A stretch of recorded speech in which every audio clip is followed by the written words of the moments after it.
Es waren einmal zwei junge Männer, die wurden landauf, landab nur die Märchenbrüder genannt. Und das kam daher, dass sie unentwegt Märchen niederschrieben, bis sie über 200 davon zusammen hatten.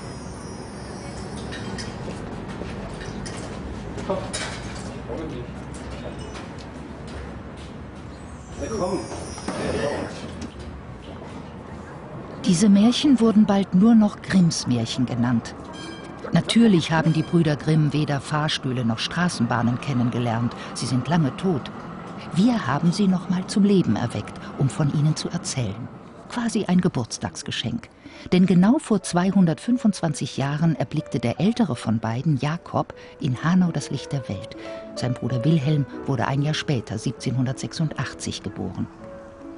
Doch schon bald zog die Familie nach Steinau an der Straße, weil Vater Grimm hier zum Amtmann ernannt wurde.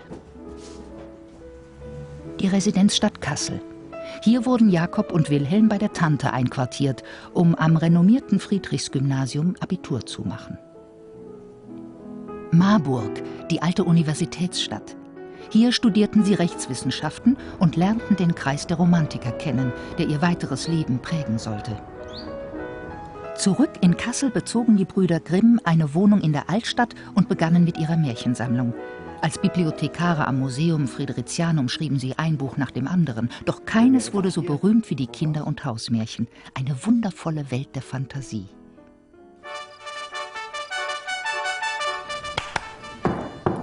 Seine Hoheit Fürst Edelgard zu Hohentann, Graf von Wald und Wiesen. Ihre nächste Lebensstation Göttingen. Hier wurden sie 1829 zu Professoren berufen, 8 Jahre später jedoch hinausgeworfen. Denn sie gehörten zu den berühmten Göttinger Sieben, die mutig ihre demokratischen Rechte einforderten. Nun begann die Arbeit am Deutschen Wörterbuch in Berlin, wo die Brüder ihr restliches Leben verbrachten. 1839 starb Wilhelm, Jakob 4 Jahre später. Sie hinterließen ein Haus voller Bücher und Möbel, die später zum großen Teil verschollen waren. Was wurde daraus? Die Spur führt uns nach Haldensleben in Sachsen-Anhalt. In die Kreisstadt mit 20.000 Einwohnern wurde, bis auf die wertvollsten Bücher, fast der gesamte Hausrat der Grimms überführt. Lange hat ihn die heute 75-jährige Inge Wurf gehütet. Sie ist eine direkte Nachfahrin von Wilhelm Grimm. Das ist umso erstaunlicher, als man früher annahm, dass die 3 Kinder von Wilhelm Grimm ohne Nachwuchs geblieben seien. Warum fast der gesamte Privatbesitz der Grimms nach Haldensleben ging, blieb lange im Dunkeln. Wohl auch, weil Haldensleben hinter dem Eisernen Vorhang lag. Westliche Grimm-Forscher hatten hier keinen Zugang.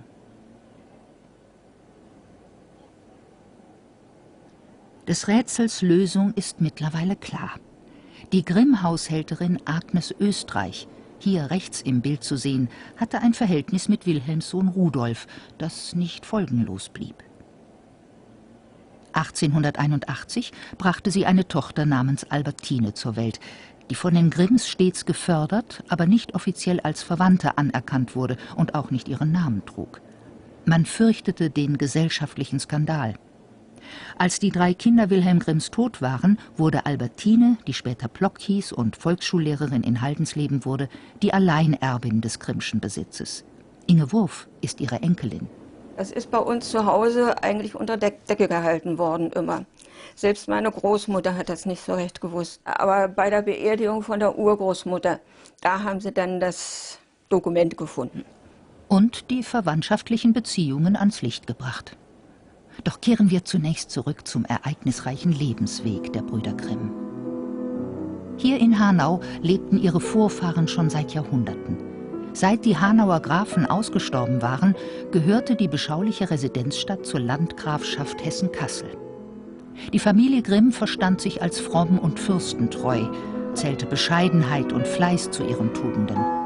Dies ergab sich schon aus ihrer engen Bindung an die reformierte Kirche, in der sowohl der Großvater als auch der Urgroßvater Jakobs und Wilhelms als Geistliche tätig waren. Nur ein Gedenkstein zwischen Parkplätzen erinnert heute noch an das Grimmsche Elternhaus, das im Zweiten Weltkrieg den Bomben zum Opfer fiel. Diese Zeichnung zeigt, wie es ausgesehen hat. Dorothea und Philipp Grimm zogen schon 1791 mit den beiden erstgeborenen Kindern nach Steinau um. Jakob war da gerade einmal 6, Wilhelm 5 Jahre alt. Wenn die Brüder also in Hanau auch noch keine literarischen Höchstleistungen vollbrachten, so bleibt der Stadt doch bis heute der Ruhm, die Geburtsstadt der Brüder Grimm zu sein. Ein tonnenschweres 6 Meter hohes Monument vor dem Rathaus weist in angemessener Form darauf hin. Gestiftet haben es deutsche Patrioten. Den größeren Teil ihrer Jugendzeit verlebten die Brüder Grimm also in Steinau an der Straße, einem Landstädtchen, das durch vorbeiführende Handelswege eine gewisse Bedeutung erlangt hat. Oft haben sie später mit Sehnsucht auf diese Zeit zurückgeblickt. Vater Grimm, soeben zum Amtmann ernannt, bezieht 1791 mit seiner Familie das stattliche Steinauer Amtshaus. Hier hat er nun seinen Dienstsitz. Verändert hat sich seitdem kaum etwas und manchmal ist es so, als würde die lärmende Kinderschar der Grimms noch immer die Treppe hinaufstürmen. Neben Jakob und Wilhelm sind das Ferdinand, später Lektor in einem Berliner Verlag, Karl, der glücklos als Kaufmann tätig war, Ludwig Emil, der es zum Akademieprofessor und bekannten Maler brachte, und schließlich die von allen geliebte Lotte.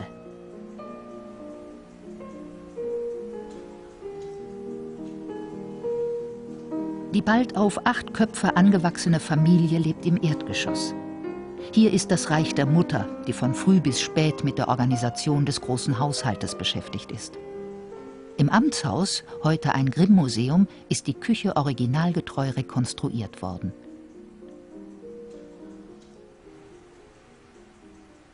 Das Treppenhaus führt hoch in den 1. Stock, wo Amtmann Grimm seinen Dienst versieht und Gericht hält. Streng, aber gerecht.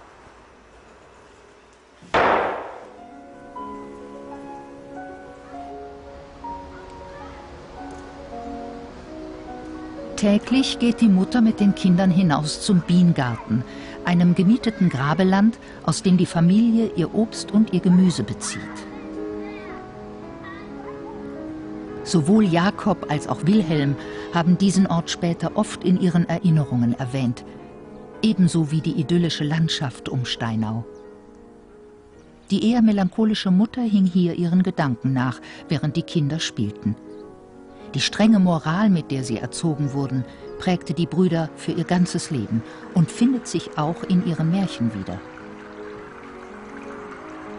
Auch der Stadtbrunnen, an dem die Steinauerinnen früher ihre Wäsche wuschen, ist den Brüdern als Spielstätte ihrer Kindheit lebhaft in Erinnerung geblieben.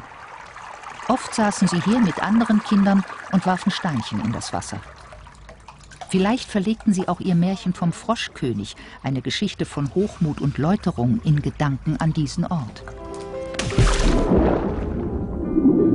Meine Kugel! Nein, wo ist die denn reingefallen?